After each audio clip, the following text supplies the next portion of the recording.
Hey there, I'm Hobo, and this is the Complete Beginner's Guide to Dead by Daylight.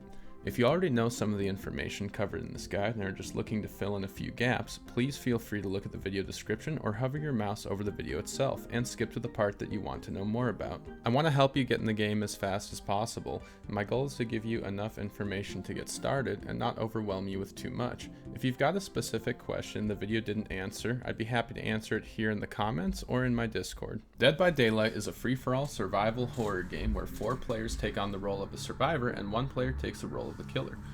While community tradition will have many people referring to these other survivors as teammates, this is not necessarily a team game by default unless you choose to play that way.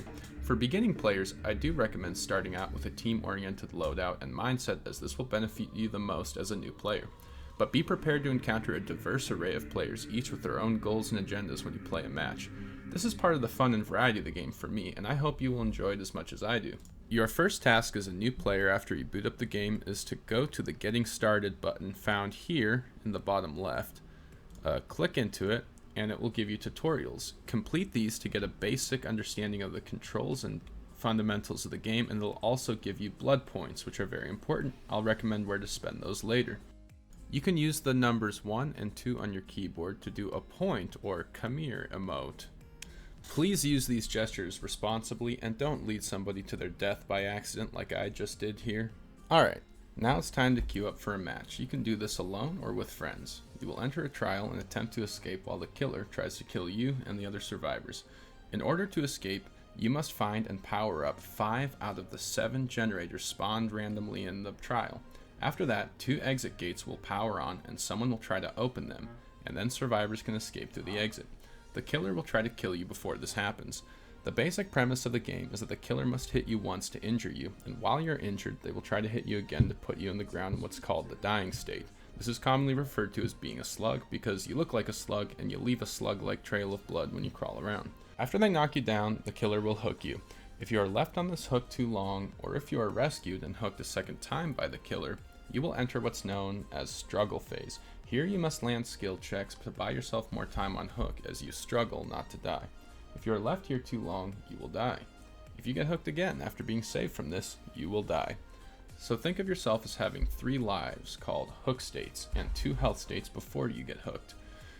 Other survivors can heal you from an injured state to a healthy state, or from a slug state to an injured state, but as of the making of this guide, there is no mechanic in Dead by Daylight that can return a hook life to you, so be mindfully aware of how many more times you can be hooked before you are dead.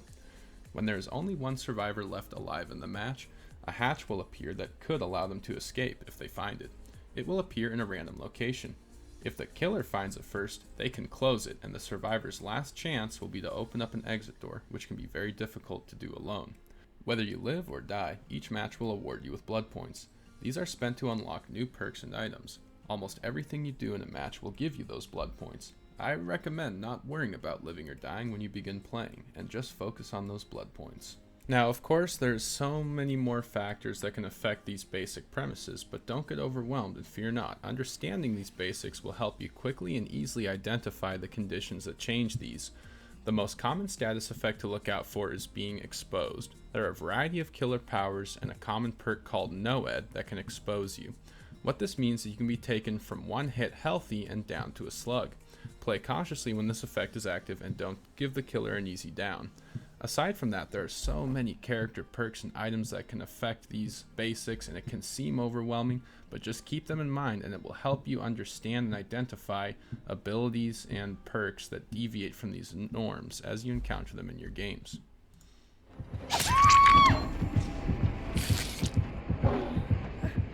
Now, whether you intend to play as survivor or killer or both, the easiest and quickest way to learn the game is by starting out by playing survivor. You could hop into a killer match right now and nobody can stop you. But be warned, you could be missing some vital information and an experience that will help you wreak havoc on those pesky survivors. It is a lot easier to trick and kill survivors when you already have first-hand knowledge of what their third-person camera is like and what their goals and priorities are, and this is best gained by playing survivor yourself. Killer also has a much more diverse array of abilities in Survivor, and it's a lot easier to learn them by seeing it in action in your Survivor games than it is to reinvent the wheel all on your own. Your killer games will be a lot easier if you have a firm foundation of Survivor under your belt.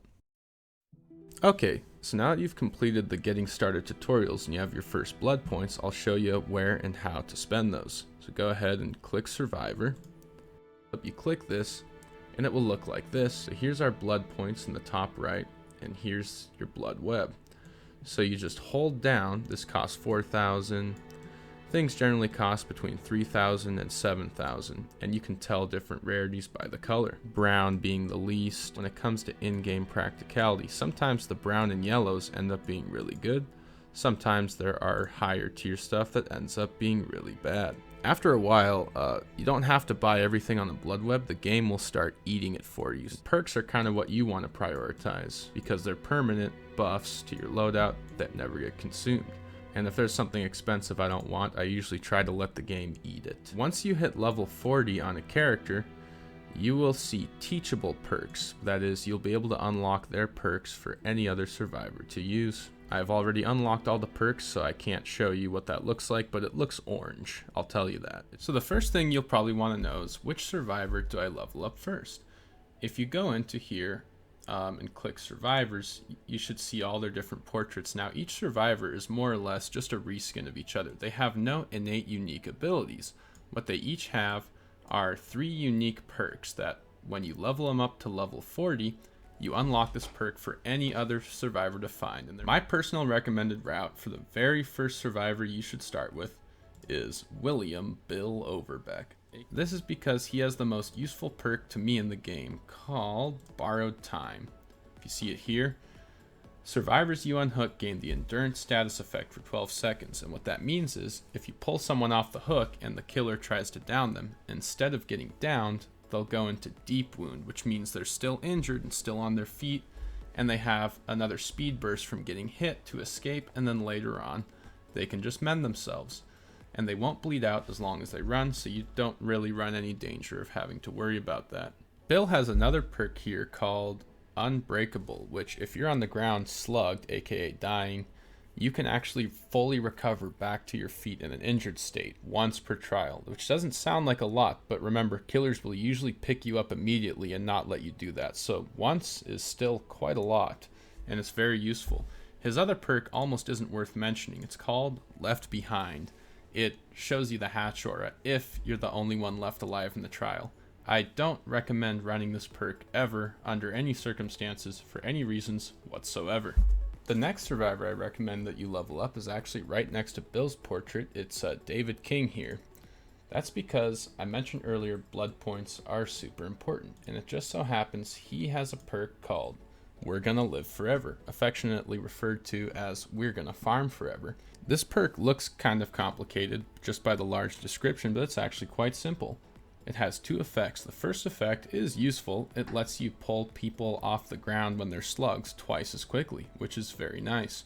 But the main reason I recommend running this perk is because it enables you to get tokens, up to 4 tokens, that each token will give you bonus blood points at the end of the match by 25% of everything you've earned. How you get these tokens is you perform a safe hook rescue, which just means you unhook somebody without the killer instantly downing them afterward. And Bill's perk we just went over, Borrowed Time, will help you do that. The other 3 ways is to take a protection hit, which just means taking a hit near an injured survivor. This happens more often than you think, and sometimes it even happens immediately after you unhook somebody. So if you unhook someone and then get hit, you essentially get 2 easy stacks and your blood points get increased by 50%. You can also get tokens by freeing survivors from the killer's grasp, either by dropping a pallet on their head when they're carrying a survivor, or by getting a well-timed flashlight save, which I'll go over later, when the killer is picking up a survivor. David also has the most powerful exhaustion perk in the entire game, called Dead Hard. What this does is when you're injured, you can press the active ability button, which by default is set to E on your keyboard, and you do a short dash forward, during which you are completely invincible and the killer cannot hurt you. What exhaustion means, why it's an exhaustion perk, is after you use this dash while you're injured, you need to wait 40 seconds before you can use it again, and those 40 seconds only count if you're not running. So if you're running from the killer and you use it, those 40 seconds don't even start going down, So if you're in a chase, you won't be able to use it twice during the same chase under normal circumstances. Very advanced players can use it twice in a chase under rare circumstances, but that's not something that's probably going to happen to you when you're first learning the game. David's third perk is actually the most useless perk in the entire game. It's called No Mither, and what it does is you start the game out injured and you cannot be healed. In return, you can pull yourself from the slug state to the injured state as many times as you want. But everybody knows this, so they're never going to let you do it. So aside from memeing around with your friends, there's really no reason to ever run this perk ever under any circumstances whatsoever. So by leveling up just 2 survivors to level 40, you now have a complete meta build that will almost double your blood point grind, which is getting crazier all the time. Breakable, where are you? There you are. We're gonna live forever, borrowed time, dead hard, and unbreakable. And from here, you can farm blood points, save your team, save yourself, play the game, and start unlocking some other perks and survivors while you do it. The next survivors is really optional. I could recommend a few. Good old lovely Kate here, my favorite, has a really nice perk called Windows of Opportunity. This shows you auras of windows and pallets. Jake Park has the perk Iron Will, and this makes you completely silent when you're injured, so the killer can't track you as easily after they get their first hit on you. Incredibly useful. Another one that's really good is Laurie Strode. She has a perk called... Wait, that's Fang. Laurie Strode has a perk called Decisive Strike, which basically, as long as you don't do anything else, if you get unhooked and the killer chases you, downs you, and then tries to pick you up, you get a difficult skill check, which if you land it, you get a chance to stab them, jump off their back, and make a run for it. Laurie is not included in the base game. Neither was Kate, I should have mentioned. But if you're thinking of picking up Laurie and you're thinking of playing Killer in the future, I recommend just getting the entire Halloween chapter, because Michael Myers has a very nice perk that you will definitely like to have in your Killer games. I'm pretty sure you will anyway. Other than that, Dwight has 2 perks called Bond that shows you the aura of nearby teammates. It's great to know where everyone is if you need to work on gens together or heal someone else. Avoid a chase. Interrupt a chase. Whatever it is you want, that's a fantastic perk, and I love it. He also has a perk called Prove Thyself. While you're working on a generator with somebody else, you do it faster, so do they, and you get bonus blood points at the same time. And blood points are very nice. Other than that, you really can't go wrong. I recommend eventually leveling up all the survivors if you can, and getting their perks and trying out different builds and playstyles for fun. Okay, so you load into a match and you're working on the generator, but then you hear that heartbeat. It's the killer. They see you and they're moving right for you. What do? You run, and you run fast. Remember, hold shift to run. That's the most powerful ability against any killer, and it's also the most basic. How the game works is that the killers run faster than you. So if you just run in a straight line, eventually they will catch up to you and hit you. So what do?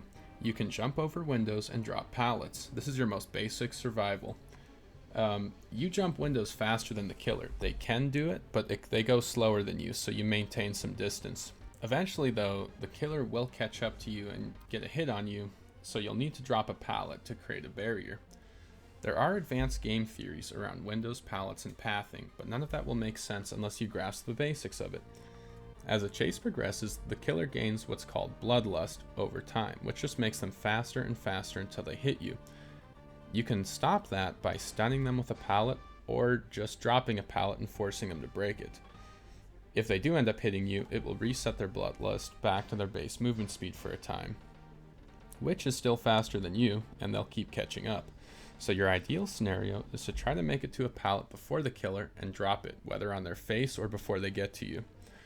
So good job. You've ran to each pallet, dropped it. The killer hasn't been able to hit you, but uh-oh, what's this? There's no more pallets on the map. You used them all. Why would you do a thing like that? Now nothing can save you or any other survivor, and if those gens aren't all completed, you will die. So now that you understand to run to windows and pallets, there's the basic concept to introduce called looping. You've probably heard of this. It's called looping because it means taking the killer around a loop. That is, usually running through a pallet instead of dropping it, forcing the killer to chase you through it, and then dropping it when they get too close.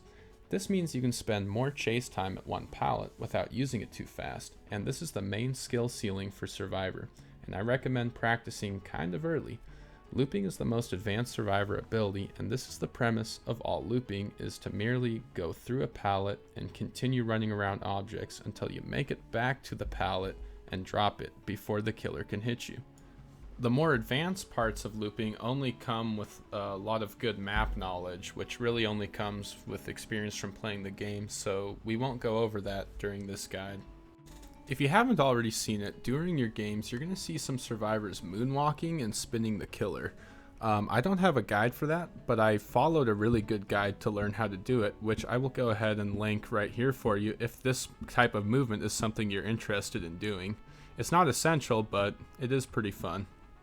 It's by a good friend and crack gamer named Snyder Legend, aka Shrek. There are 5 different types of items in Dead by Daylight, commonly. There it is: medkits, toolboxes, flashlights, maps, and keys. Starting out, I recommend sticking to medkits, toolboxes, and flashlights.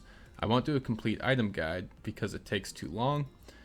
Just know that each item has 2 slots for add-ons, and I recommend starting with a medkit because you really can't go wrong with these add-ons. The only add-on I would say be careful of is this one here, abdominal dressings. It decreases medkit charges by 8, and if you look at the medkit charges here, you need 16 for a full heal, so pay attention to those charges. Starting out, just a regular brown medkit might be one of the first items you get. You can bring this in with no add-ons. It has 16 charges, and you can heal yourself from injured to healthy once per trial, and that's actually quite good, and I recommend it. As far as toolboxes go, their main purpose is you hold right-click on them to speed up a gen. You may also use them to sabo hooks, but there's a couple tricks to that. And if you're interested in the concept of sabotaging hooks, I might make a different guide about that. As far as flashlights go, these are very fun, but a little bit more advanced. There's already a fantastic guide on flashlights by a popular YouTuber named SpookyLoopz, where I learned how to do the flashlight, and I'd be happy to link it here if you're curious about how to use this better. One of my favorite medkit combinations is taking this green one here. It does 1 heal, 16 charges, and it's very fast. And then I go into add-ons, if you have them, find this green one, gel dressings, and this green one, surgical suture, and it becomes a very fast heal that you can get 2 heals out of. Excellent. This medkit with these add-ons makes it a lot easier to do cheeky things like healing yourself mid-chase, but don't try this at home. I got lucky that he missed there. Only other thing to note is the syringe and the styptic. These are items that will consume your med kit. Basically, you begin healing yourself and you press, what do you press? It says secondary action button. I believe that is spacebar by default. So while you're healing, press spacebar to consume the med kit, and now the syringe will begin working and it starts a timer. When that timer is done, it will return a health state to you. So you can start healing, press spacebar, and go back to your business, doing a generator or running from a killer, and then eventually that will pop up and heal you. The styptic is different. You activate this while you're injured and it will give you an endurance effect. So what this means is if the killer hits you in the next 8 seconds, I believe it's 8 seconds, then instead of going to die, he will make you start bleeding, but you'll be injured in the deep wound state, similar to how I described the borrowed time effect. And for that reason, it is affectionately referred to as bottled time. You'll find a lot of lockers in Dead by Daylight, and if you just press spacebar to go in and don't hold shift, that is, you don't jump in, the killer might not necessarily know you're in there, but you can usually deduce that you're in a locker if they have reason to believe that a survivor was nearby and they don't see any of the scratch marks you saw in the tutorial leading away, so be very careful about this. It can be useful to jump in them sometimes. I could do a more advanced guide regarding if you know about a specific killer auras and perks you can use to trick them. But generally speaking, I would say 95% of the time, it's actually better not to be in a locker, because getting grabbed like that means you can't be chased. You're just already carried and then you get hooked. And speaking of noob traps, we'll just transition right into that. The most common mistake a new player makes is simply just wasting time. That is, doing nothing, hiding, scared when they hear the heartbeat, or using a perk of Claudette's called self-care. These are all time wasters, and Dead by Daylight is a game of time. You want chases long, the killer wants chases slow. Eventually, either the gens will get done, or the killer will have hooked or killed everyone enough. So it's really a race against the clock, and if you do something that wastes time, it takes longer to escape, thereby giving the killer that much more time to find and chase and down people till eventually you're all dead. So just simply playing more actively and not being so scared is probably the best thing you can do as a new player. One of the things I really love about Dead by Daylight that attracted me to the game is it has a very thriving community on Twitch and YouTube. Often when I get into a game, there's a live streamer or a YouTuber in the game with me. I would like to recommend a few of those. Starting out the game, you'll want a variety of people who play Survivor and Killer, and people who have good attitudes and are good sports. To this end, I recommend the DonutBeast on Twitch, SpookyLoopz on Twitch and YouTube. I mentioned his flashlight guide earlier, and Bronx, famous for Demogorgon, but he plays all killers and survivors on his stream and has a lovely attitude.